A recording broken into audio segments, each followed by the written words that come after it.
¿Hay algún organismo mundial, como puede ser en otras áreas, que coordine, digamos, los expertos de cada país? O sea, que os pongan contacto global. Bueno, hay redes de estilo, pues redes tecnológicas.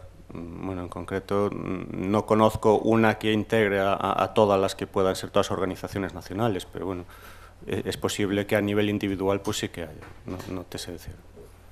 Sí. ¿Más preguntas? Sí. Es una pregunta dirigida a Santiago y a José Luis. En la tasa de retorno de inversión media, que era de 4,2, ¿incluías los costes que decías de mantenimiento? Sí. Cuando estoy hablando de retornos de inversión ya estoy teniendo en cuenta los costes de mantenimiento. Digo, 4,2 es este caso concreto. Sí, bueno, pero más o menos. Una instalación de cogeneración que sea interesante, viable técnicamente, debe de andar retorno de inversión entre los 4 y los 5 años, es lo que debe andar. Todo lo que supere esos periodos no se suelen llevar a cabo. Y José Luis, lo que eché de menos fue ese dato, ¿no? De cara a una empresa, lo que nos dicen cuando vienen a las asociaciones es sí, bueno, el ahorro sí, pero la inversión, ¿cuál es el retorno? ¿Cuánto voy a tardar en amortizar esa inversión? Entonces me gustaría saber la tasa de esos proyectos. Bueno, depende mucho de la potencia final, ¿no? Pero más o menos en media se sitúa alrededor de los 8 años, en el caso de la tecnología de geotérmica.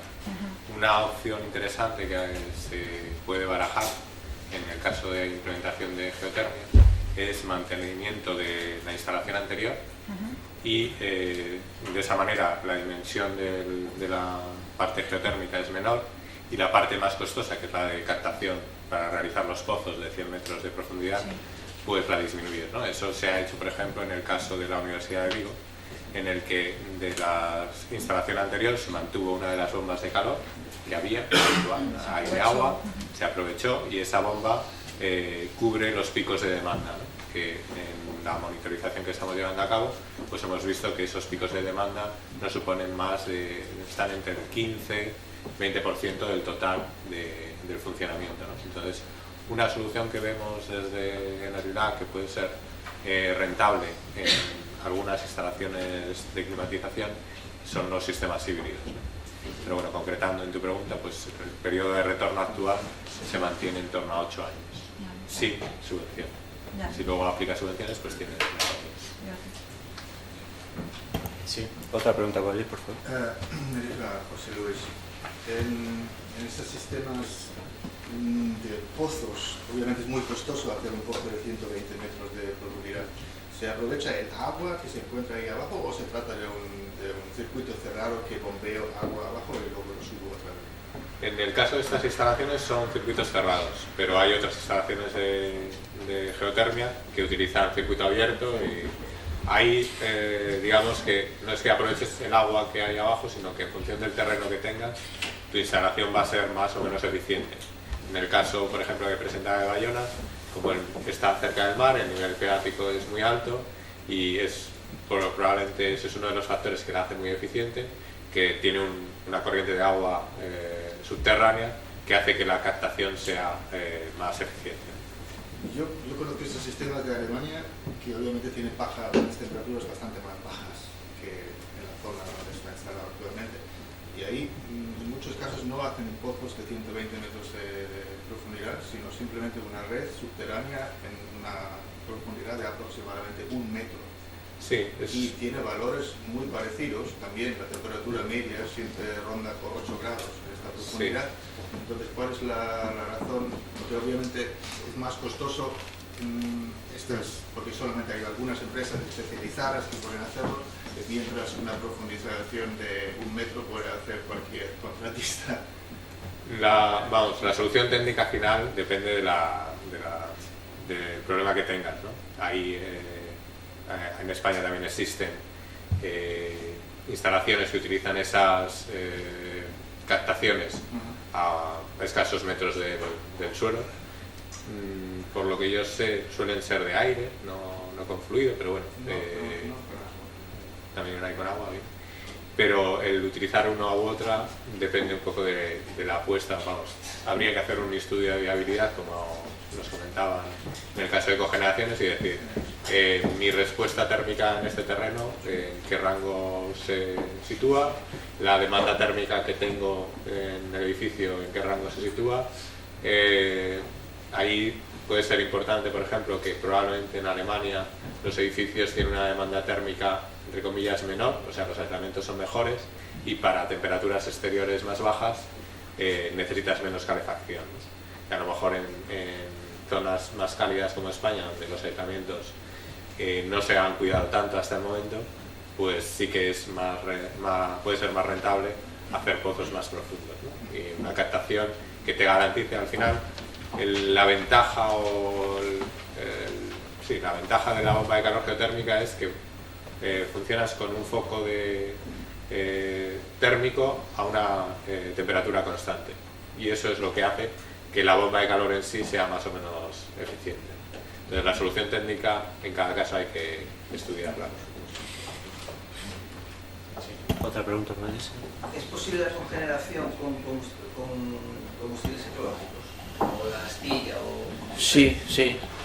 Hay algún ejemplo que se está implementando con plantas de biomasa.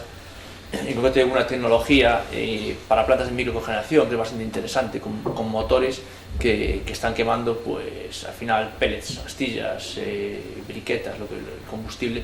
Hay que adaptarlo de alguna manera, ese combustible al quemador, pero sí ya existe algún ejemplo demostrativo, demostrativo y en explotación, y unos cuantos ya en España están funcionando así y no habría ningún problema. Sí, otra pregunta. Una pregunta para Santiago. En el edificio, en el ejemplo que ponías del edificio del SAT, el estudio que habéis realizado de la cocina, ¿habéis hecho una comparativa con la biomasa? Y si la habéis hecho, ¿qué resultados da uno frente al otro? Porque claro, 282 kilovatios por 200.000 euros. No, a ver, te comento, con biomasa dices cogeneración con biomasa o implementar una caldera de biomasa. Si habéis comparado las dos cosas, porque yo también iba a preguntar lo mismo, que si se había estudiado la cogeneración con biomasa. Entonces, las dos cosas, caldera solo de biomasa o cogeneración con biomasa. A ver, el problema de la biomasa, como bien sabéis, al final es la distribución, la cercanía de la fuente de demanda de biomasa, es tenerla lo más cerca posible. Lo que va a encarecer el precio es la lejanía de esa y ser suficientemente abastecido esta zona. Aquí en este caso tenemos la red de gas natural, desembarca allí directamente, con lo cual directamente no lo hemos mirado ya el tema de la biomasa, lo hemos descartado, no hemos hecho números, pero yo intuyo que se irá bastante más del periodo de retorno de la inversión, se irá más en el tiempo, pero no lo hemos hecho.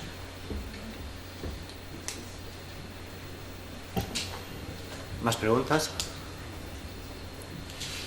Sí. Yo para el INEGA, tal como están los tiempos ahora que no hay financiación para nada, ¿no sería quizás preferible que en vez de ir a subvenciones de plantas y demás fueran por la opción de facilitar la financiación pública con los retornos correspondientes, evidentemente, pero es que de nada sirve plantas de cogeneración o lo que sea si al final no hay quien las financie?